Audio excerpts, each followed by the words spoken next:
Assalamualaikum warahmatullahi wabarakatuh. Saya Zulkifli Maliki dari S2B. Saya akan mempresentasikan tentang ran, qard, riba, dan ariyah. Baik, jadi yang pertama adalah ran. Ran itu secara etimologi berarti tetap, lama, yakni tetap akan berarti penekanan dan pengharusan. Secara terminologi, ran adalah menahan salah satu harta milik si peminjam sebagai jaminan atas peminjam yang diterimanya. Ran atau gadai adalah jaminan yang diserahkan oleh pihak pengutang kepada yang memberi hutang. Ran dapat diartikan barang yang berharga yang memiliki nilai guna dan dapat dimanfaatkan yang diserahkan oleh orang yang berhutang kepada orang yang memberi utang sebagai jaminan atas utangnya tersebut. Dasar hukum ran terdapat dalam surat Al-Baqarah ayat 283 yang artinya, jika kamu dalam perjalanan dan bermuamalah secara tidak tunai, sedang kamu tidak memperoleh seorang penulis, maka hendaklah ada barang tanggungan yang dipegang oleh yang berpihutang.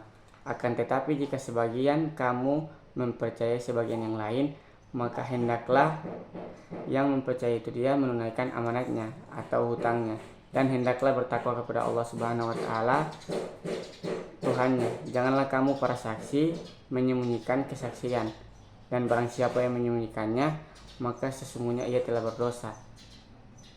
Allah Maha mengetahui apa yang kamu kerjakan. Dan dalam hadis diriwayatkan oleh Aisyah radhiyallahu anha yang artinya, sesungguhnya Nabi Muhammad SAW pernah membeli makanan dari seorang Yahudi dengan berhutang dengan tempo tertentu. Beliau menjadikan baju perangnya sebagai jaminan utang tersebut. Kemudian rukun ran itu terbagi menjadi 4, yaitu pemberi gadai atau rahin, penerima gadai atau murtahin, barang jaminan atau marhun, dan utang atau marhubi. Syarat ran yang pertama, akid. Rahin atau murtahin berakal, memiliki kemampuan jual beli. Yang kedua, syikat atau akad. Yang ketiga, marhun bihi atau utang. Yang terakhir, mashun atau barang. Kemudian pemanfaatan barang gadai. Mayoritas ulama selain Syafi'iyah berpendapat bahwa orang yang menggadaikan tidak boleh memanfaatkan barang gadaian. Sementara kalangan Syafi'iyah memperbolehkan pihak yang menggadaikan memanfaatkan barang gadaian selama tidak menimbulkan perselisihan dengan pihak penerima gadai. Sebagian ulama Hanafiyah berpendapat bahwa apabila dijadikan barang ayunan atau barang gadai, dan menurut ulama Hanafiyah memperbolehkan asalkan pemilik barang telah mengizinkannya. Akan tetapi sebagian ulama Hanafiyah lainnya, yaitu Malikiyah dan Syari'iyah, berpendapat sekalipun pemilik barang telah mengizinkannya, karena jika barang agung ayunan itu dimanfaatkan, itu merupakan riba yang dilarang oleh syariat. Selanjutnya adalah qard. Qard secara etimologi adalah al-qadhu, yang berarti potongan dari harta yang orang yang memberikan uang.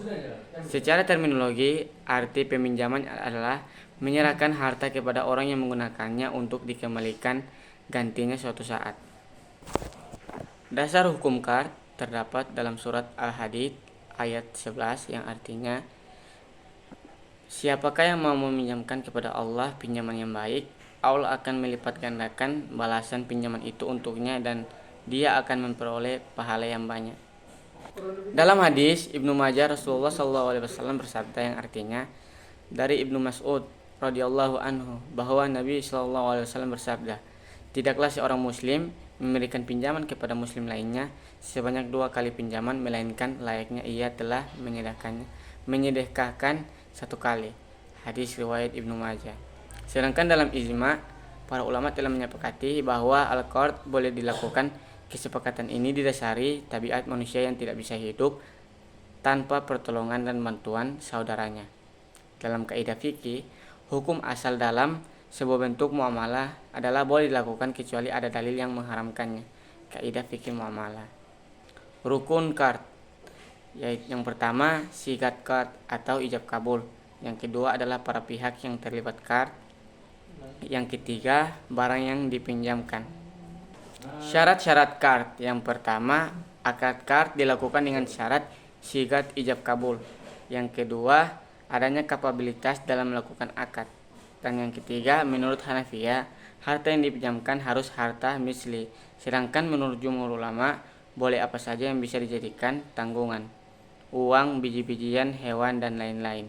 Dan yang terakhir, harta harus jelas ukurannya, baik dalam takaran, timbangan, dan lain-lain, agar mudah dikembalikan. Selanjutnya adalah riba. Kata riba dalam bahasa Arab adalah tambahan. Jadi riba adalah tambahan nominal yang diperoleh dari pemberi pinjaman dengan cara melebihkan jumlah angka pinjaman yang harus dikembalikan. Pinjaman dengan cara melebihkan jumlah angka pinjaman yang harus dikembalikan oleh peminjam. Dasar hukum riba terdapat dalam surat Al-Baqarah ayat 275 yang berbunyi wa halallahul bai'a wa harramar riba, yang artinya Allah telah menghalalkan jual beli dan mengharamkan riba. Sedangkan dalam hadis Rasulullah SAW mengutuk orang yang makan harta riba, yang memberikan riba, penulis transaksi riba, dan kedua saksi transaksi riba. Mereka semuanya sama, berdosa. Hadis riwayat Muslim. Macam-macam riba. Yang pertama adalah riba fadal, merupakan pertukaran antara barang sejenis dengan kadar atau takaran yang berbeda. Sedangkan barang yang dipertukaran itu adalah barang ribawi. Misalnya, salah satu dari dua barang sejenis yang saling dipertukarkan lebih banyak daripada yang lainnya. Contohnya, tukar menukar emas dengan emas, perak dengan perak. Yang kedua, riba qard, merupakan suatu manfaat atau tingkat kelebihan tertentu yang disyaratkan terhadap yang berhutang. Misalnya dalam transaksi dipersyaratkan dalam suatu hal yang mengandung manfaat, contohnya meminjam uang 5.000 dan mengembalikan sebesar 10.000 rupiah, dan 5.000 itu termasuk riba. Yang ketiga, riba iyad, utang yang dibayar lebih dari pokoknya karena peminjam tidak mampu membayar hutangnya pada waktu yang ditentukan dan biasa disebut riba jahiliyah. Dan yang keempat, penangguhan, penyerahan atau penerimaan jenis barang ribawi yang ditukarkan dengan jenis barang ribawi lainnya.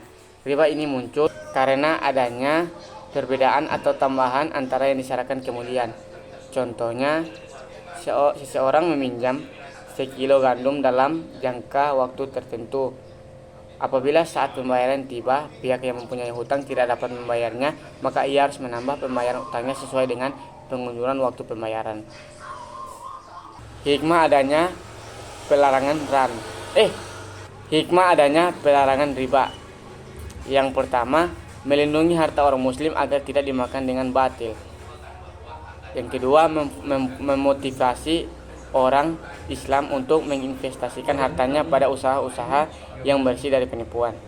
Yang ketiga, menutup seluruh pintu bagi orang muslim yang membawa pada memusuhi dan menyusahkan saudaranya serta membuat benci dan marah kepada saudaranya. Yang keempat, menjauhkan orang muslim dari sesuatu yang menyebabkan kebingungan, kebinasaan, karena pemakan riba adalah orang-orang yang zalim dan akibat kezaliman adalah kesusahan. Dan yang terakhir, membuka pintu-pintu kebaikan di depan orang muslim agar ia mencari bekal untuk akhiratnya. Ilat larangan hukum riba. Ilat hukum larangan riba dalam Al-Quran adalah bukan sekedar kelebihan atau penambahan jumlah hutang, tetapi kelebihan yang dipungut bersama jumlah hutang yang mengandung unsur penganiayaan dan penindasan atau zalim. Yang terakhir adalah aria. Menurut etimologi, aria adalah datang dan pergi.